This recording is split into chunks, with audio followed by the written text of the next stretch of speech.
Ya, ada orang baru dengar namanya, itu sudah menggetarkan hatinya untuk berubah jadi baik. Itu luar biasa itu. Ya, ada orang dengar namanya saya sudah nggak mau disebut gitu. Jangan sebut nama itu, ya kan? Ini ada orang baru dengar namanya sudah kangen. Ada orang baru lihat sudah menggetarkan jiwanya gitu. Ya, itulah puncak kebaikan yang dilekatkan pada Nabi Muhammad itu, setiap yang memandangnya dengan segala sifatnya dapat kemuliaan. Orang ingin belajar melihat Nabi itu bisa jadi pintar. Abu Hurairah itu pertama melihat Nabi itu terbuka kecerdasannya.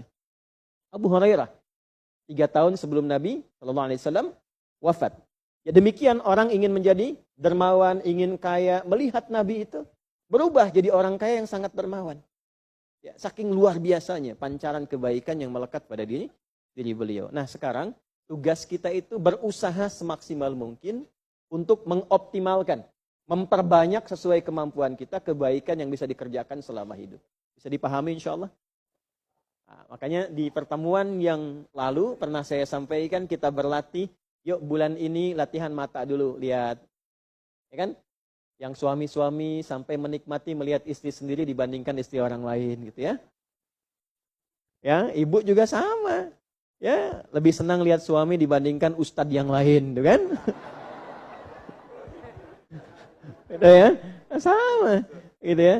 Nah, jadi kalau itu sudah merasa nyaman, sudah enak, pelan-pelan baru keluar tubuh ke pekerjaan. Sudah baik belum?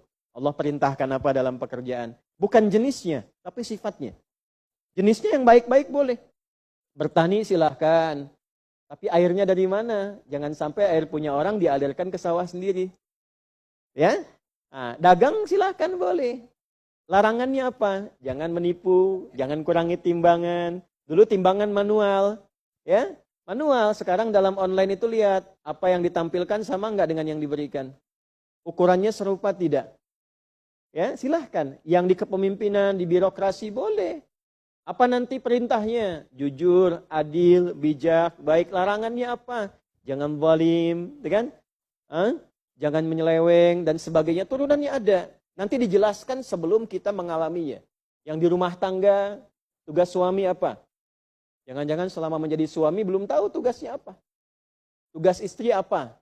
Sebelum berumah tangga, dikeluarkan dulu ayatnya. Sehingga tahu perintahnya ini, larangannya ini. Ketika perintah dikerjakan semaksimal kita, larangan dijauhkan, maka muncullah samara itu. Sakinah, mawadah, dan rahmah. Tapi kalau itu belum optimal, yang muncul sebaliknya. Setelah M itu ada B, jadi sambara. Tahu sambara? Ya, dapur, masalah dapur aja yang diurusin tuh. Ya, kurang dikit ribut, lebih dikit masalah gitu ya. Nah, jadi ini poin-poin yang kemarin ingin kita singkat. Kalla lamma yaqdima amara. Falyanzuril insanu ila ta'ami. Kalau belum sadar juga untuk tobat, Allah tuh menyampaikan kalimat yang singkat dan padat. Pokok hidupmu itu aku yang tanggung, kata Allah. Apa belum cukup pemberian pokok engkau berkehidupan? Kau bisa hidup itu. Nafasmu, udara yang kita hirup, ketenangan yang dirasakan, Allah tampilkan itu dulu. Kalau belum sadar, ditarik ke aspek materi. Apa yang paling pokok? Makanan. Orang nggak makan, selesai. Bapak mau sekaya-kayanya, asetnya triliunan, nggak makan, meninggal. Nggak makan aja, selesai. Oleh karena itu, kenapa ditarik kepada aspek yang paling pokok, makan. Ya, yang cari kerja kan begitu juga. Makanya di Al-Quran, kalimat pertama kali mencari kerja, dimanapun itu berada, dikaitkan dengan makanan. Ya, kita cek di Al-Baqarah itu kan, misalnya kan, saat masuk ayat 169 itu, Ya ayyuhan nasu, kulu mimma fil ardi halalan thayyibah. Hai semua manusia, silahkan bertebaran di muka bumi, dimanapun yang bisa dijangkau.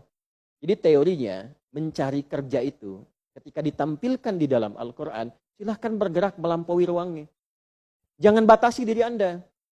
Anda melamar pekerjaan di tempat A. Tidak ada untuk Anda, cari tempat B.